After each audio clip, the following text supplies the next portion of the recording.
আল্লাহ তাআলা বলে, বান্দা শোনো, মৃত্যুর যন্ত্রণা সত্য সত্যই আসবে, যেটার থেকে তুমি নিজেকে পলায়ন করছিলে, মরতে তুমি কখনোই চাচ্ছিলে না, কিন্তু এটা শুনে নাও, যে মৃত্যু তুমি কখনোই চাও না, সেই মৃত্যুর যন্ত্রণা তোমার আসবেই আসবে।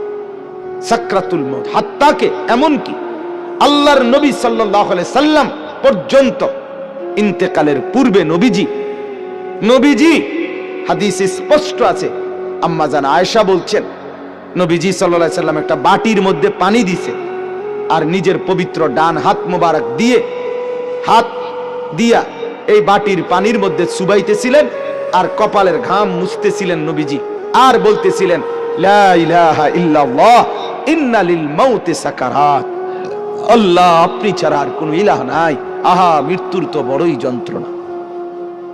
নবীজি বলতেছিলেন, খুদ রাসূল বলতেছে, যার কষ্ট হওয়ার কোনো কারণ নাই, শুধু আল্লাহ তাআলা দেখাচ্ছিলেন, বন্ধু আপনার উম্মতের হালাত কেমন হয়। নবীজি বলতেছিলেন, হায় মৃত্যুর তো বড় যন্ত্রণা। হযরত ফাতেমা রাদিয়াল্লাহু তাআলা আনহা, ওই হাদিসে আছে, ফাতেমা রাদিয়াল্লাহু তাআলা আনহা তখন কাঁদতেছিলেন, নবীজির মেয়ে, আর কাঁদতে কাঁদতে বলতেছিলেন, ওয়া কারাবাহ ইয়া আবাতা, আরবীয় আফসোসের বাক্য, হায় আমার আব্বা, না জানি আপনার কি কষ্ট হচ্ছে। আল্লাহর নবীর সাথে সাথে বলছে, লা ইয়া ফাতেমা, না না ফাতেমা, কষ্ট হচ্ছে না, লাইসা আলা আবিকাল কারব বাদা হাদাল ইয়াউমি আবাদা। সুবহানাল্লাহ। বললেন নবী, ফাতেমা শোনো, আজকে তোমার বাবার জিন্দেগীর কষ্ট সমাপ্ত হচ্ছে, আজকের পরে আর তোমার বাবার কোনো কষ্ট থাকবে না। 23 বছর আমি দিবানিশি মেহনত করছি, কষ্ট করছি, কাঁদছি, চোখের পানি ফেলছি, পাথরের আঘাত সয়েছি, পেটে পাথর বেঁধেছি, ক্ষুধার কষ্টে দান দান শহীদ করেছি, সারা দেহ রক্তাক্ত হয়েছে, আমার অনেক কষ্ট হয়েছে, ঠিক মতো ঘুমাই নাই, ঠিক মতো খানা খাই নাই, ঠিক মতো রাত্রিতে বিশ্রাম করি নাই, বিবিরে সময় দেই নাই, পরিবারকে সময় দেই নাই। এটা বলতে পারবে না এবারে নবীরে ভালোবাসে, এবারে গাইল্লায় অন্য করে।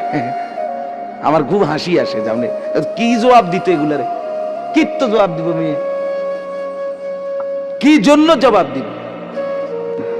মৃত্যু তো খুব দ্রুত, আজ না হয় কাল, এবছর না হয় সে বছর, মরতে তো হবেই, আখিরাতে তো যেতেই হবে, কোনো সন্দেহ নেই। এজন্য বলতেছিলাম, আল্লাহর নবী সাল্লাল্লাহু আলাইহি ওয়াসাল্লাম বললেন যে আজকের পর থেকে তোমার বাবার আর কষ্ট থাকবে না। আমার বলার উদ্দেশ্য হলো সাকরাতুল মউত, মৃত্যুর যন্ত্রণা, প্রত্যেককে মৃত্যুর পূর্ব মুহূর্তে মৃত্যুর যন্ত্রণা সইতে হয়, ভীষণ যন্ত্রণা, ভীষণ ভীষণ, কিন্তু ঈমানদার সেই যন্ত্রণার মধ্যেই মজা পায়, মৃত্যুর সেই যন্ত্রণার মধ্যেই আনন্দ পায়। ঝাল তো খুব হয়েছে, কিন্তু স্বাদও তো লাগতেছে, ঠিকই না বলেন? শীতকালীন তরকারি তো ঝালও হইছে, বাকি শীতের ঠান্ডার মধ্যে শীত ঝাল তরকারি খাইতে মজাও তো পাচ্ছে, ঠিক এরকম মৃত্যুর যন্ত্রণা হইতেছে ঠিক, কিন্তু এই যন্ত্রণা মনে যেন চিরে ভিড়ে যাচ্ছে, কিন্তু ঈমানদারের দিল খুশি, কিছুক্ষণের মধ্যেই আমি আমার মাওলার জান্নাত দেখতে পাবো। এটা তখন তাকে সব কষ্ট ভুলায় দেয়, সব কষ্ট ভুলায়। এজন্য হাদিসে আছে, নবীজির মৃত্যুর যন্ত্রণা তো হচ্ছে মৃত্যুর সময়, আল্লাহর নবী জবানে কি বলতেছিলেন, আল্লাহুম্মা রাফিকাল আলা, আল্লাহ আমি পরম বন্ধু, শ্রেষ্ঠ বন্ধু, আপনি মাওলার সান্নিধ্যেই যেতে চাই। তার মানে যেন আল্লাহ তাআলা বুঝাইছেন, বন্ধু মরবেনও না তা আমাকে আর পাবেন কেন, মরতে তো হবেই, আসতে তো হবেই আমার কাছে। একটা মজার উদাহরণ শুনেন, আমরা কিতাবে পড়ছি, ইব্রাহিম আলাইহিস সালাম, ওনাকে মালাকুল মউত আজরাইল ওনার জান কবজ করার জন্য আসছে।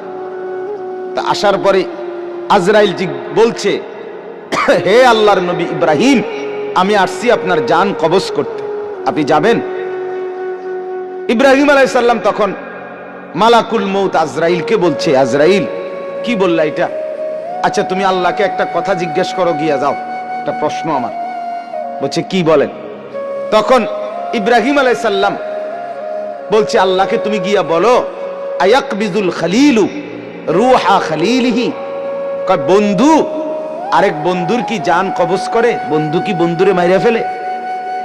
কসাইডে কইতে কও, মানে আমি না আল্লাহর বন্ধু, তো বন্ধু কেমনে বন্ধুর মাইরা লায়? এটা কেমন কথা? আজরাইল গেছেন, আল্লাহ তাআলাকে শুনাইছেন, আল্লাহ তো শুনছেই, তো আল্লাহকে বলছে রব্বুল আলামিন, ইব্রাহিম তো এটা বলছে, কি বলতাম? তো আল্লাহ তাআলা ফেরত আরেকটা কথা বলছে যে আজরাইল তুমি গিয়ে এটা বলো ইব্রাহিমকে। এবার দেখো কি কয়। আজরাইল আসছে, আয়েশা বলতেছে আল্লাহ বলছে আপনাকে জবাবে আয়াকরাহুল খলিলু লিকা খলিলিহি, বন্ধু কি বন্ধুর সাক্ষাৎ পেতে চায় না? বন্ধু কি বন্ধুর মোলাকাত পছন্দ করছে না?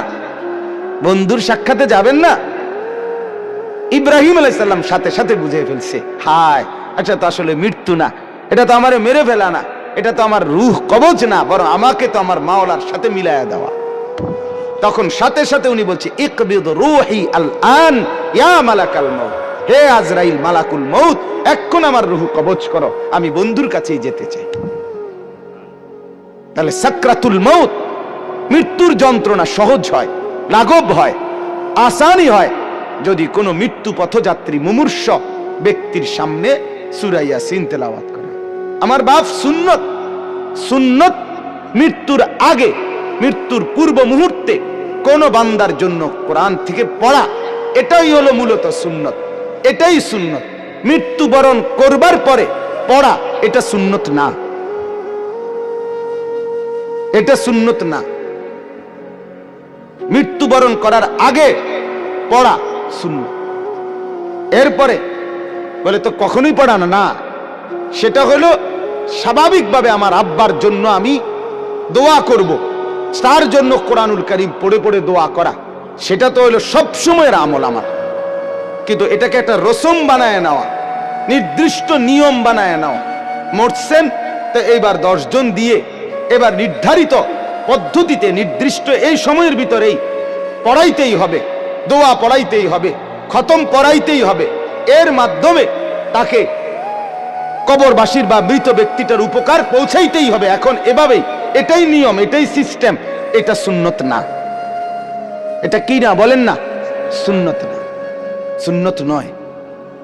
আপনি বলবেন, আপনারা বলবেন এই জন্য এগরে ওয়াহাবি কয়, শেষ পর্যন্ত কথা শুনবেন, এটা কয় দেখবা যেই কোনো কিছুতে এরা উল্টাটা কয়। আসলে উল্টাটা চলতে চলতে এখন 12টা উল্টা হয়ে গেছে, 12টা হয়ে গেছে উল্টা। সুন্নতটা হয়ে গেছে অপরিচিত, বেদাতটা হয়ে গেছে পরিচিত, পরিচিত। এখন মুসলমানের ঘরে একটা দস্তরখানের কথা জিজ্ঞেস করিলে এবার লুঙ্গি আনে, কি লুঙ্গি একটা আইনা বিছায় দেয়, গামছা বিছায়া দেয়, অথবা সাদ্দুর কয় হুজুর এটাই সারবো, সারবলে এত কথা না। তুমি যে জানো না বেটা মুসলমান, এটা না বড় কথা, দুঃখের কথা। তুমি তোমার রসুলের এতটুকু পরিচয় তোমার মধ্যে নাই। আল্লাহ তাআলা আমাদেরকে সুন্নতের মহব্বত করার তৌফিক দান করেন। তাইলে আমি 2টা ফজিলত বললাম, এবার আরেকটা ফজিলত। রাসূলুল্লাহ সাল্লাল্লাহু আলাইহি সাল্লাম বলেন, যে ব্যক্তি সকালবেলা সূরা ইয়াসিন তেলাওয়াত করবে সন্ধ্যা পর্যন্ত সে বিপদ আপদ থেকে নিরাপদ থাকবে। সন্ধ্যায় পড়বে, সকাল পর্যন্ত বিপদ আপদ থেকে নিরাপদ থাকবে। তাইলে সূরা ইয়াসিন অনেক ফজিলত, মৃত্যু পথযাত্রীর মৃত্যু যন্ত্রণা সহজ হয়। এরপরে সকাল সন্ধ্যায় পড়লে তার আপনার বিপদ আপদ পরেশানি মুসিবত থেকে দূর হয়। সর্বোপরি সূরা ইয়াসিন এটার দ্বারা অনেক বেশি ফজিলত অর্জিত হয়। একজন ইমানদারের উচিত সূরা ইয়াসিনকে নিয়মিত তেলাওয়াতের অংশ হিসাবে গ্রহণ করা। আল্লাহ তাআলা আমাদেরকে তৌফিক দান করেন।